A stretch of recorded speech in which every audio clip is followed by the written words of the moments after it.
L.K. Pandey sir. Now, today I will explain the 4 topics. We will talk on this and we will explain you what is a commercial agriculture. Now, the first topic is commercial agriculture. Second is extensive agriculture or grain farming. And now, pastoral farming.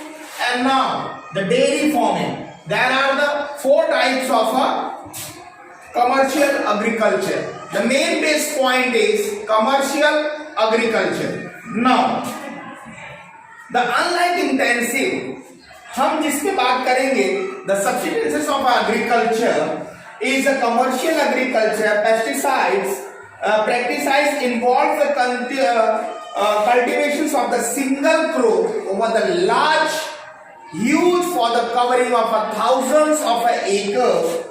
If these large extensive farms are in a single way mechanized in their operations and produce the large number of crops or surplus of crops, which is a sale in a big market or in a large market through the yield per acres in a small, the total productions is a high. Now, the farmer with his family, किसान अपने family के साथ carries out all agriculture product or activities with the help of a modern technology.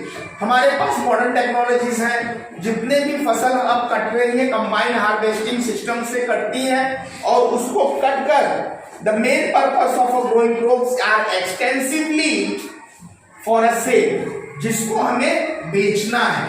Most of performance of a commercial agriculture is फसल को तैयार करो, combine करो, harvesting करो. कंबाइन हार्वेस्टिंग करके जब ह्यूज अमाउंट ऑफ में फसल हमारी तैयार हो जाती है सरप्लस में, उसको हम लार्ज मार्केट में सेल करते हैं. विद द किसान अपनी फैमिली के साथ पूरे जोर और शोरों से लगे रहते हैं और जैसे ही फसल तैयार होती है उसको मॉडर्न मशीनरी के द्वारा कंबाइन करके उसको मार्केट में बेच देते हैं.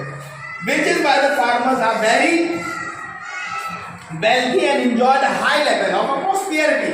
और इस वजह से किसानों को अब आय दुगनी होना शुरू हो गई है, जो धीरे धीरे किसानों में वेल्थ बना गया. अगर पैसा किसानों के पास आएगा तो ऑटोमेटिक उनकी गरीबी दूर हो जाएगी.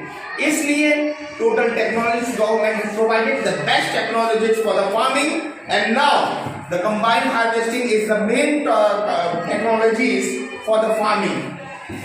We will go through that something what the grassland of the world such as the prairies, steppes, pampas and the downs have become the granaries of the world, and they grow wheat, corn extensively on a commercial scales in a large farms.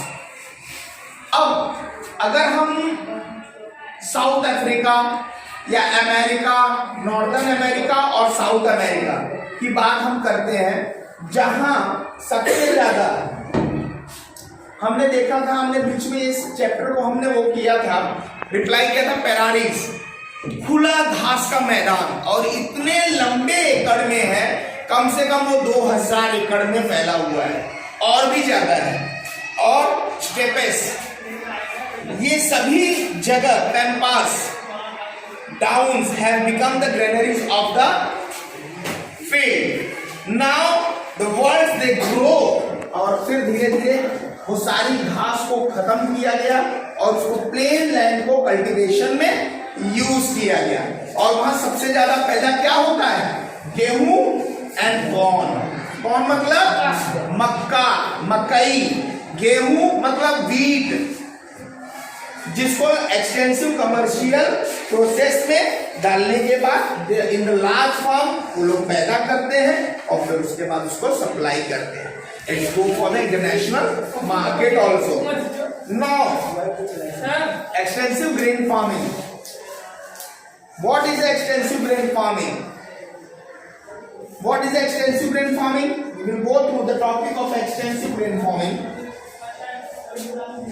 This system is a very large area of a land is a used, but amount of the capital and the labor used is a small compared to the size of the land.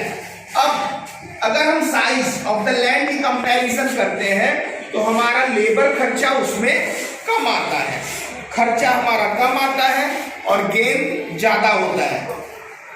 The yield is a low per unit area of a land, and so the large tract of the lands are required to produce the grains in the large quantities. Often the work is a highly mechanized to obtain her output. और धीरे धीरे नई technology से फसलों को तैयार करना, खाद और बीज, उन्नत किस्म के खाद और बीज से फसल की पैदावार को बढ़ाना, जिससे किसानों की आय दुगनी हो रही है. Now, the crops is grown throughout the years. The grain farming is in North America, Europe, Mexico and Russia. North America, Europe, Mexico and Russia is an examples of extensive agriculture. ये 4 देशों के जो हमने नाम लिया है, ये इतने उन्नतशील हैं जो किसानों के लिए, वहां के किसान इतनी अच्छी फार्मिंग करते हैं, इतनी अच्छी खेती करते हैं, जिससे वहां की आय दुगनी हुई है. उनका जो वेल्थनेस है किसानों का, वो बहुत अच्छा बढ़ा है और उनके पास अच्छी अच्छी टेक्नोलॉजीज हैं. This is the way of a mechanism. We are going for the extensive grain farming. This is the topic what I have explained you. Now the pastoral farming. What is the pastoral farming? This is the topic 3. It is the commercial rearing of a livestock like cattle. अब pastoral farming में हम जीते जागते जानवरों को पालते हैं. ये भी एक तरह का खेती है, ये भी एक तरह की खेती है. जैसे ship, goat, cattle, meet, milk, wool, hides various other products. It is a pesticides in the temperate grassland. In the temperate grasslands, the prairies of the USA. अभी हमने बताया ना, बड़ी बड़ी घासों वाली जमीन कहाँ है? USA में है. घास के मैदान, sorry, Eurasia and the downs of Australia. ये सभी देश जो कैटल फार्मिंग, शीप, गोट्स, जानवरों को पालकर उनसे दूध, मीट, वूल, ये सभी चीजों का उत्पादन करते हैं. The animals are kept in a permanent ranches. They are fed on natural grasses. जो प्राकृतिक ग्रास, घासों के जरिए उन्हें चराकर, खिलाकर, पिलाकर और उन्हें तैयार किया जाता है. फॉडर क्रॉप्स लाइक अल्फाल्फा and the lucerns. The ranches are scientifically manage. The animals pair and looked after the pastoral farming.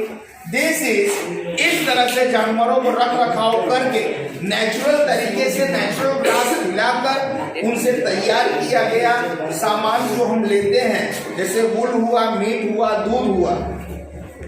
is a farming highly specialized and to separate department is for very stage of the animal productions. इसके लिए जो government अपने अपने देशों में जानवरों के लिए नए नए प्रोडक्शन सप्लाई एक्टिविटीज जो चला रही है, जिससे जानवरों में उन्नति हो और अच्छी क्वालिटी के ब्रीड्स तैयार हो और उन्हें खिलाकर तैयार करके जो उनसे प्रोडक्शन हम लेते हैं, उसी से वो लार्ज मार्केट में सेल करके हम उससे पैसा गवर्नमेंट कमाती है. इसी को कहते हैं पेस्टोरल फार्मिंग. और ये 3 पॉइंट्स अगर आपको समझ में आ गए हो और अगर मेरा चैनल पसंद आया हो तो मैं रिक्वेस्ट करता हूं, प्लीज लाइक कीजिए, शेयर कीजिए और सब्सक्राइब कीजिए टू LK पांडे सर.